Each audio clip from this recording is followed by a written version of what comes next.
Welcome to Go For Side Effects. I'm your host, Kevin Simon, and you all know my good-looking, hot man of John. That is my co-host. How you doing, John? I'm doing good, man. Thank you. All right, today, everybody, we have Jimmy Goins that was in the Army National Guard. That is on. That was in during Desert Shield, Desert Storm. Jimmy, how you doing today? I'm doing as good as can be expected. Yeah, and that's what most vets right now with everything going on. But let's get into the heart of the thing. Tell us a little bit about yourself, the years you were in, and where all you were stationed at, and what you did. Well, I was in heavy artillery. I joined in '89, went to Fort Sill, Oklahoma for basic and AIT. When I come back, we were the next year, the following year, we were activated Desert Shield. We went from there, went to Saudi Arabia. We went to Fort Campbell, and then after that, we went to Saudi Arabia. And then from Saudi Arabia, after we got all our equipment in, we went into Iraq and all the way down into Kuwait during the 100-hour ground war. And it was a mess. I'll tell you that. It was a mess out there. You know, because I know when we were talking earlier, you were talking about the oil well fires. And talk a little bit about that. Well, when we got close enough, you could hear the oil wells burning. Sound like thousands of jet engines all at once, like they get take off, revving up, you know. And when we got over by them, according to which way the wind was blowing, 12 o'clock midday, the sun looked like the moon, and it was raining oil on us. And then some days the wind would blow the other way and would have sunshine. It would warm up, but it was very cold when the oil was raining on us. It dropped the temperature down way low. No shit. Really? Yeah, we were breathing all that in. Yeah. Man, you could blow your nose, and it was just black stuff coming out your nose. You had to cover up your, you know. Yeah, oh boy, they say none of that shit's hazardous to us, you know. Yeah. But when they had the oil spill in the Gulf, that was a major, drastic ecological problem there, you know, poisoning the wildlife and everything. Here we was living in this crude oil raining down on us, but that's no big deal. I don't understand. It don't make sense. You know, and that is funny because Saddam did that. He you know, purposely spilled the oil in the Gulf or around Kuwait because mainly for the boats. So, and then also with the minefields that they had out there. Oh yeah. And I forgot all about that until you just brought that up. Oh yeah. Yeah, he had them. He had them demo all them oil wells before they left out of there. See, that's interesting that it was raining down. I didn't experience the raining down of oil. But you know, we were all in different positions, obviously. So Jimmy, when you left there, did you come back to the States, or you go like to Germany, or where'd you leave and go back to? Well, we left the desert. Oh, when we left, we landed in Germany to refuel the plane and everything, but we went back to Fort Campbell, Kentucky, where we deployed out of Fort Campbell. Wow. And how long was it after you were back, or maybe even while you were then? When did you start experiencing some issues that you didn't understand with your body? Well, when they gave us those shots before we left Fort Campbell to go over there, everybody got sick. I mean, everybody, the whole really. And diarrhea, explosive diarrhea. You felt like you had the flu, but you didn't really know what it was. And it took about 2 weeks for us to get over that. But while I was in country over there, I started having really bad leg cramps and lower back pain. And I went to an Army doctor there who documented that I had chronic lower back pain. And when I come back, when I finally did get back to Fort Campbell and then come home to Chattanooga from Fort Campbell. I had the ankles swelled up. I had the flu-like symptoms. I couldn't explain where that was coming from. You don't have the flu for like 3 months, 4 months at the time, you know. Right. Yeah. It was so bad. I got hooked on NyQuil just to get some sleep because my ankles hurt, my back hurt, and everything else. And just to get some sleep, I drink NyQuil just to go sleep. Wow, that is crazy. Now I'm going to go back into the Gulf because I want you to tell everybody like a little bit of detail about what y'all did, because I found interesting about the missiles. I would like to know more about that. Well, what we did, we was at that time we were heavy artillery. We were ground support, where we were support for the ground troops at that time. We was heavy artillery. We shot 8-inch rounds, but we never had to fire a shot because it was mostly an air war, you know, over there. And we was right behind the infantry and everything. We was about 10 miles back behind them during the 100-hour war. So everything they went through and tore up, we saw it firsthand as we come through it. Wow.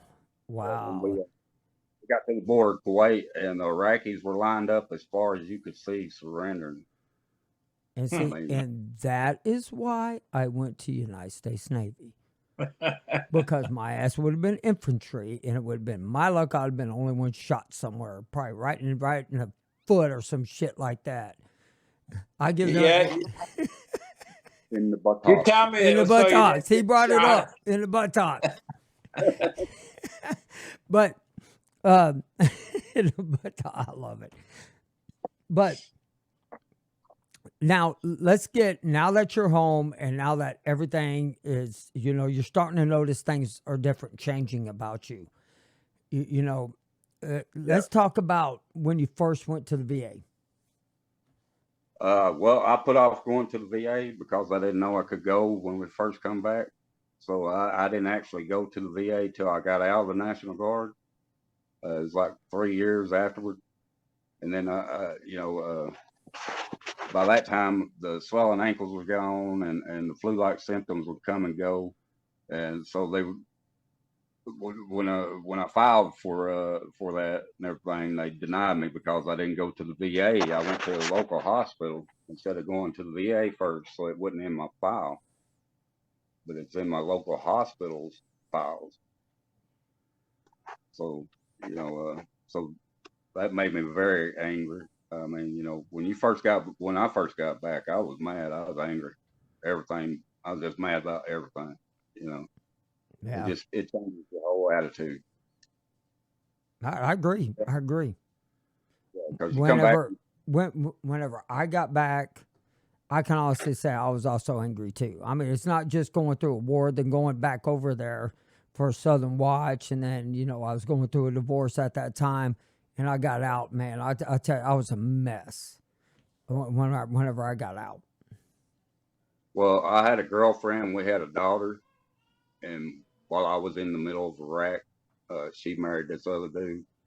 So that didn't help my situation at all. I already had this pressure on me.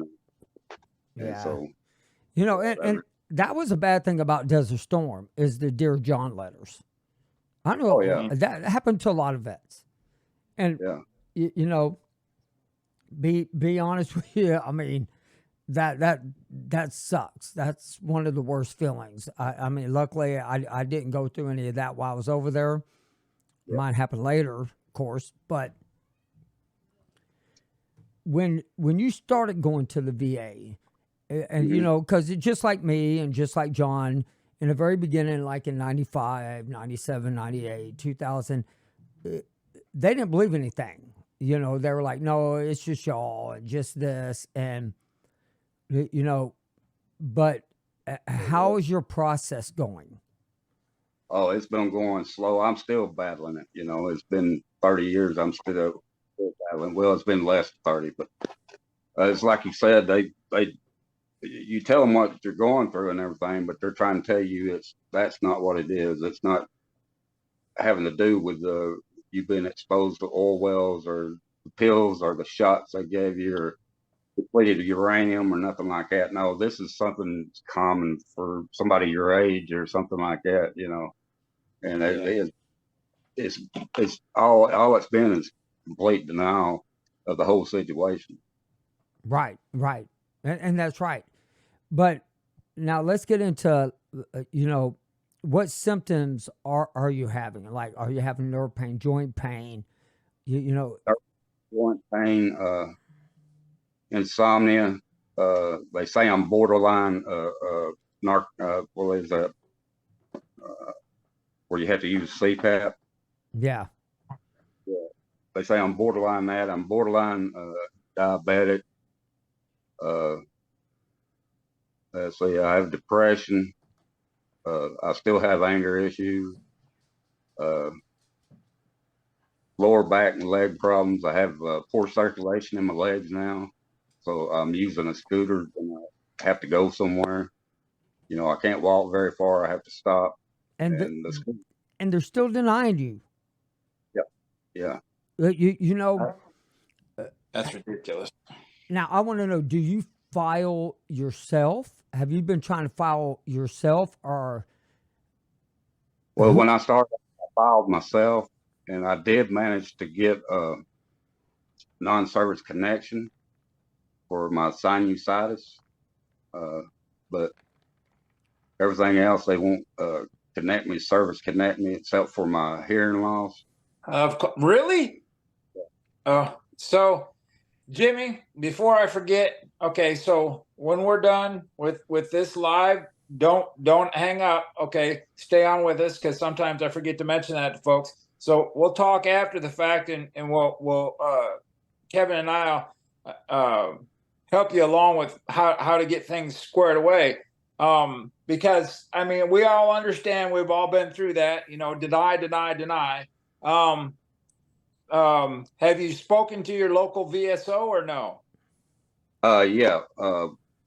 Right now I'm living in a veterans rental house. I went through a rehab, and they have a sober living house. So after I got through the rehab, I'm now at this veterans rental house. So they help us out. The rent's not very high. We don't have to pay the water, light bill, or nothing like that. But then the local VSO is right down the road from me. So I've talked to him, and does that individual seem to be?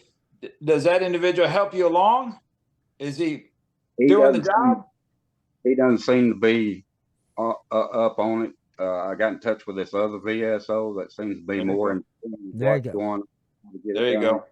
Yeah. Okay, so this is the avenue I can, to better my situation. well. Okay. This is one way that will also better your situation, is because you were talking about having tremors, and Yeah. and all that. Okay, so the three things you need to do, and I'm going to tell everybody out there, because most of us have the exact same thing: digestive system problems, the joint pains, the neurological problems, the with the essential tremors, headaches. So the three Yeah. people y'all need to see besides your primary is your neurologist, your gastro, Yeah. and then your rheumatologist. The rheumatologist will help you with your joints. But for everybody out there that sees a neurologist and like you, there's this medicine called Primodone. And what I'll do is I'll send you a text message, the name of the medication again. And that, I'm telling you, my head would bob I'll be sitting there like this going crazy. But what surprises me is I'm on a small dose. It cleared up my brain fog. It stopped my tremors. Primarily, it pretty much stopped my tremors. But it when I was told about that medicine, this guy said, "I'm telling you, it changed my life," and it has mine. As far as when I cut hair, I don't shake as bad anymore, or any of that stuff. And all that's neurological, and that's what we're dealing with. And each year it gets worse and worse. Now your joints, the rheumatologist. I mean, go in, see your rheumatologist, talk to them about. But them are the primary things that you need to. As far as everybody who are going out filing claims, I'm only going to tell you the claims to file that you should, that you would get connected with, because that's what you would have, not false claims. That's how I work. If anybody ever comes to me and says, man, I'm going to file for this. I mean, you've already been diagnosed with depression. File on that. I'll be honest with you, file on it. Sleep apnea. Sleep apnea comes with depression. Right. And I mean, and that's a secondary. And that's what a lot of people get confused with, is they just file everything at one time, but they don't understand that a lot of it's going to come back denied because a lot of it's secondaries. Secondaries to like your IBS, and you're having problems with that. With me, my IBS caused my B12. That's the secondary. And my secondary to my B12 is my neurological disorders. And and that's exactly how they had me put it down. So that's how I learned. And when we do the after show, I want you to write this stuff down, because it will help you along with the process. And you know, the big thing is a lot of people out there, the people who read your VA stuff, guys, they're not doctors. The ones that make the decisions are not doctors. They're hired. They read what's going on. They look at the presumptive list, and boom, that's kind of how they go with it. Sometimes you'll get right off the bat. Some of them you're going to get denied, but don't give up. It's a frustrating, stupid ass game. Yeah, no, and unfortunately, as much as I like to disagree, I can't disagree, because it is a negative outlook, because there is a lot of red tape. And Jimmy, have you been to what's referred to as a C&P exam? I went to one, and they denied me, on that. I have brain fog too. I'm like y'all, yeah, right. Well, so I can't remember what I need to do or stuff like that. we're all right there with you, brother. Everybody has to write this shit down. That's the funny part about it. Yeah. I mean, it's true. Yeah, to remember. I'm telling you, that Promodone, I tell you what, my memory's a little bit better. I still get confused. I still forget and stuff like that. But, you know, chalk that up to, I can't remember shit, that's how I look at it now. I try to have a positive outlook, because I'm not going to let this shit beat me. I'm not going to let the VA beat me. I'm not going to let Desert Storm beat me. I'm not going to let anybody beat me. No. And that's what all of us need to do. Like with where you're at, where you're staying, thank God for them. I'm glad they have a room for you to stay in. I'm glad they're helping you. Right. Because them, I'd just be another homeless vet on the street. That's right. What part of the country you in, Jimmy? Huh? What part of the country are you in? I'm in Tennessee. Okay. I guess maybe you already said that. My apologies if you said it. Probably did, and I just missed it. No, I didn't say it before. That's okay. That's a part of the CRS. Can't remember shit. Yeah, right. It is. It is. I mean, it is funny, because there's like one guy was telling me, man, sometimes you do repetitive speaking. Well, shit, yeah, because yet half time I forget it. Yep. That's how I remind myself. But I think it's outstanding that you have somebody, that whatever organization got you hooked up with where you at.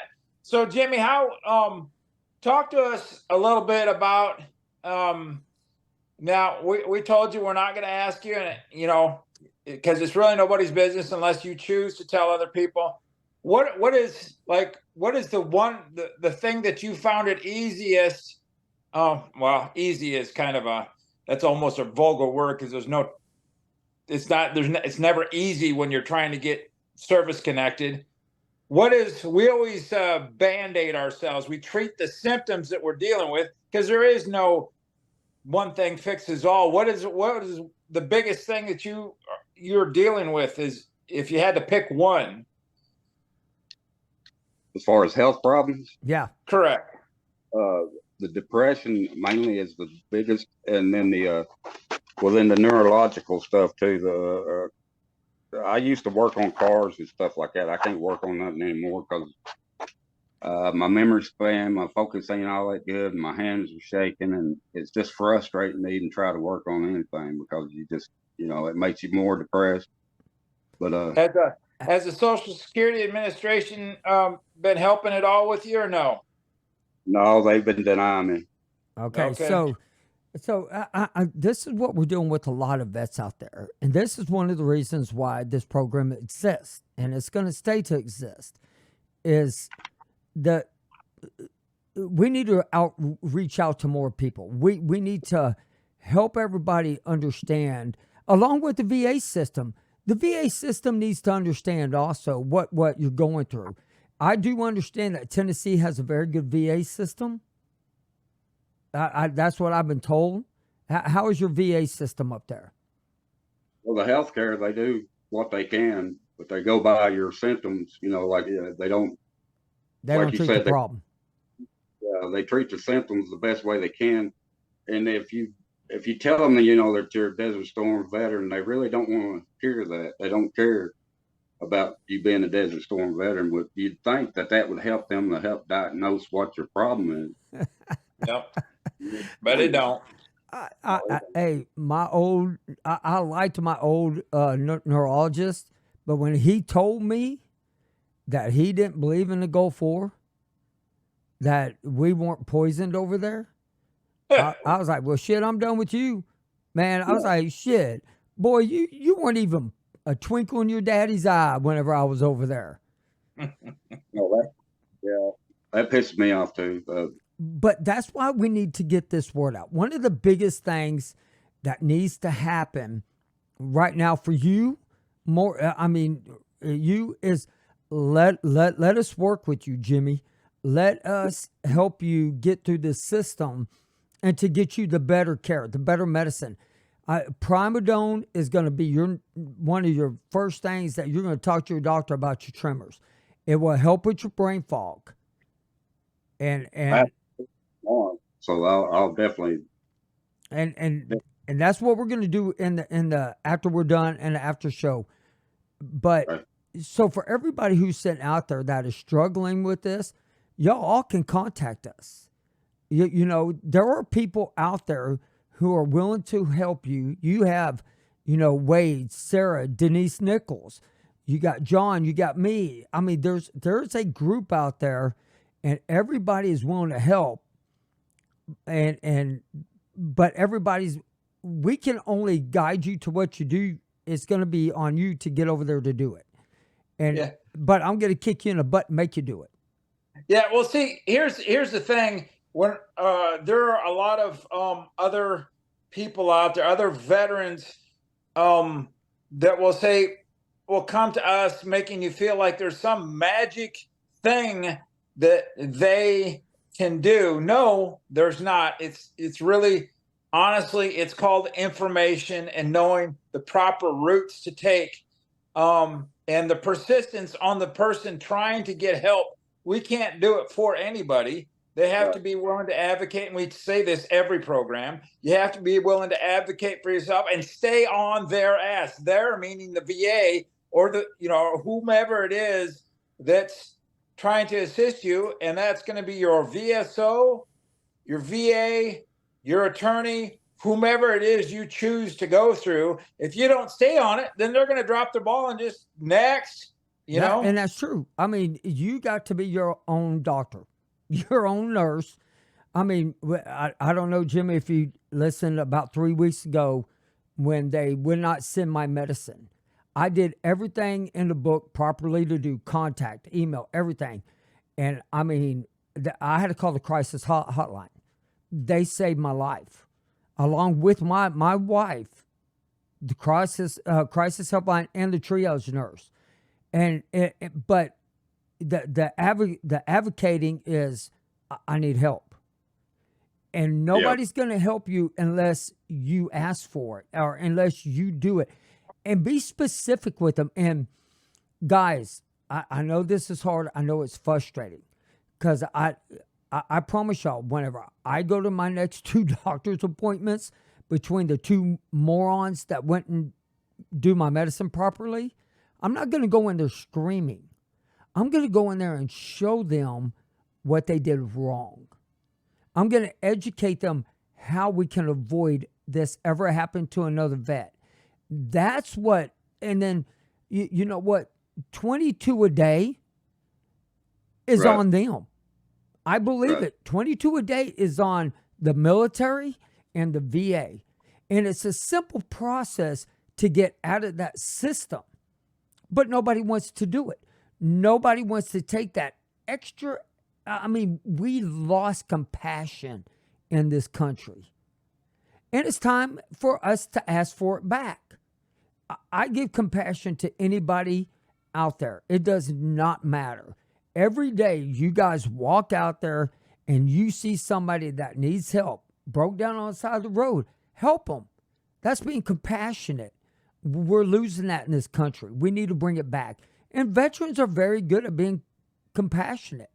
I mean, the stuff we help with other veterans, our family, our friends, we put them first, and everybody should put each other first. I mean, I don't know what's happened. And the VA system isn't broke. It just needs to be tweaked. And I do want to emphasize that. For all you think that the veteran system is broke, it's not. It's not broke. We need to tweak it. So let's all start tweaking it together. If we work together as a team, we can get the VA to start listening to our needs.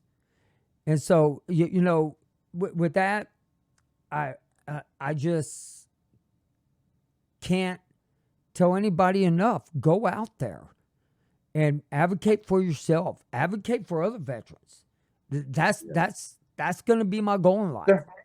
So Jimmy, now you were telling us that you're heavy artillery, and after that you're working with MLRSs, and you're in the National Guard. How long were you in the National Guard? 8 years. 8 years. 8 years. And you have some hearing problems, yes? Yeah.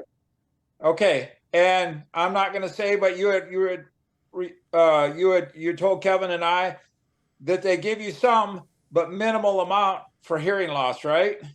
Right. Just 10%. Have they helped you with hearing aids? No, not at all. Not Okay. even Have you asked for hearing aids? Oh, but I will. Yes. Okay. And that's a part of it, guys. If you're service connected, the hearing aids don't cost you a dime. For every veteran out there, to be honest with you, all y'all are going to get connected with hearing loss. I'm going to tell each and every one of y'all. All of us are going to get connected. When you have hearing loss, they automatically give it to every veteran. I know veterans that walk into the VA that don't have any other problems, but they go in and say, you know, I have ringing in my ears. They ask what you do in the military. Boom, you get hearing aids. I mean, and to me, that's a small price for them to pay for what we've done for our country. Yeah. Well, all those vehicles, both the 8-inch howitzer and the multiple launch rocket systems, they are loud diesel engines. And if you're the driver like I was in the howitzer, you sit right beside that diesel engine, even with earplugs in, and it still hurts your hearing. It doesn't matter, you know, because you're right there, right beside that motor running, you know. So now, I'm going to go off subject a little bit, because I'm always curious about the MLRS. So I was with combat engineers. I was construction part of things. But that being said, when we were moving through these MLRSs, which stands for multi-launch rocket systems, and I was asking because I'm genuinely curious. I mean, I had asked you how many rockets fully loaded can one of them carry at one time? I believe it's 24. It might be different. 24. And what's the range of these rockets?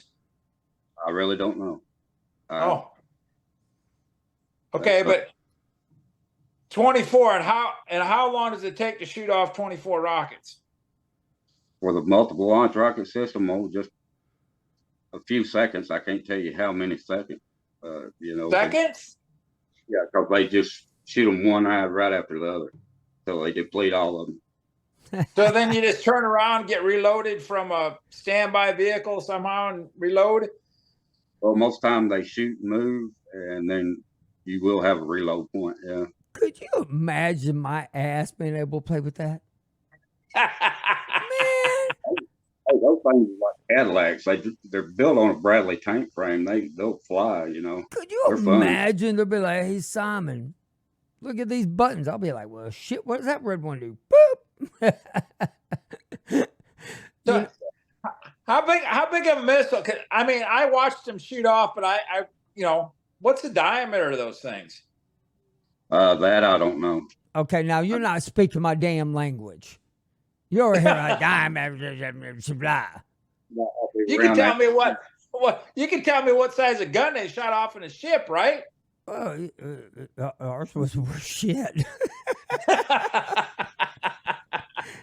I mean, he said he was shooting 8-inch howitzers. That's why I'm asking the MLSs. What, I don't know. I'm telling you right now that no way on God's green earth, if we were to be attacked by another gunship, we would have done really good. I can tell you, we would not.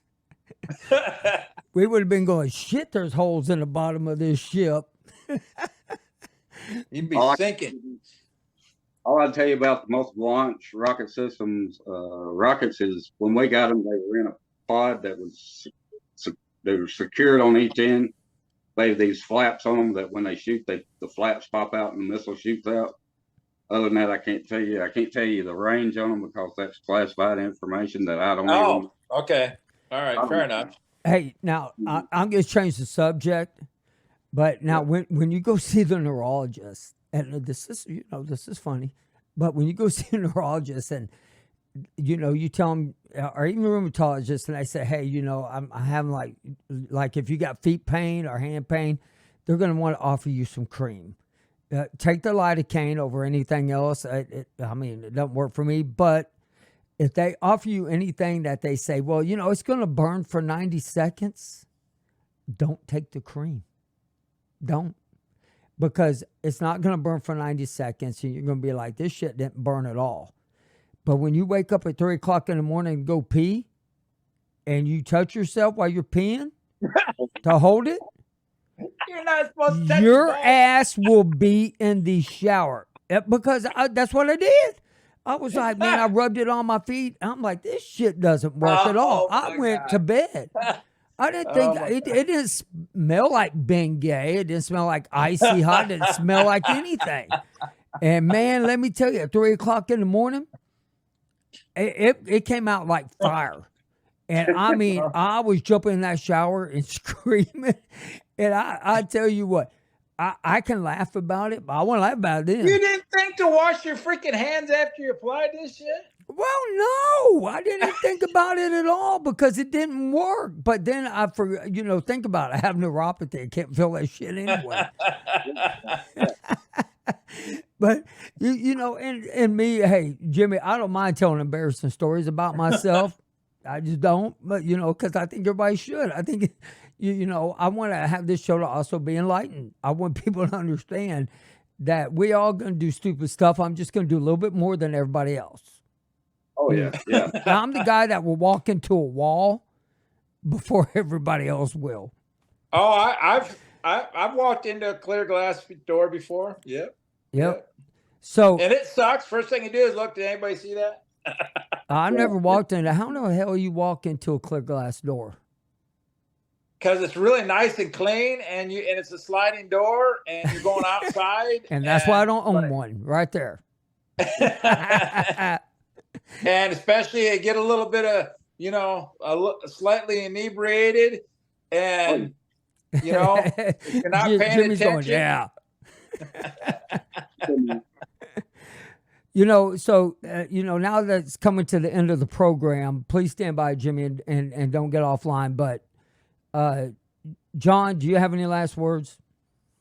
No, I greatly appreciate Jimmy you coming on, and I hope everybody gets a little bit out of this information because it's self advocate.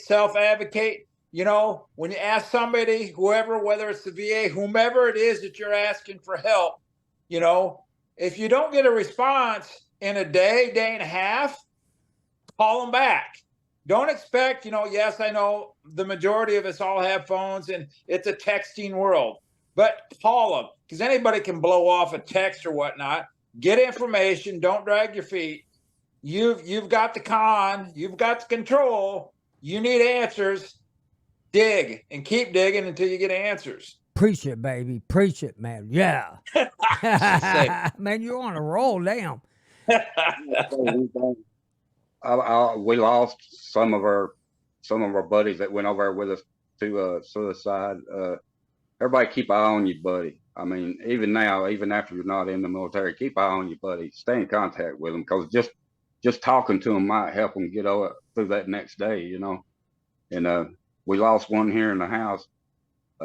He was a veteran, but he didn't go over with me and anything. But yeah, he's a loss that we don't need. There's 20 a day that we lose that we don't need to be losing, And we got to stick together, make sure each other's okay. Jimmy, I couldn't have said it any better than that, man. And I mean, you're 110% correct. We're all in this fight together. It doesn't matter what branch of the service.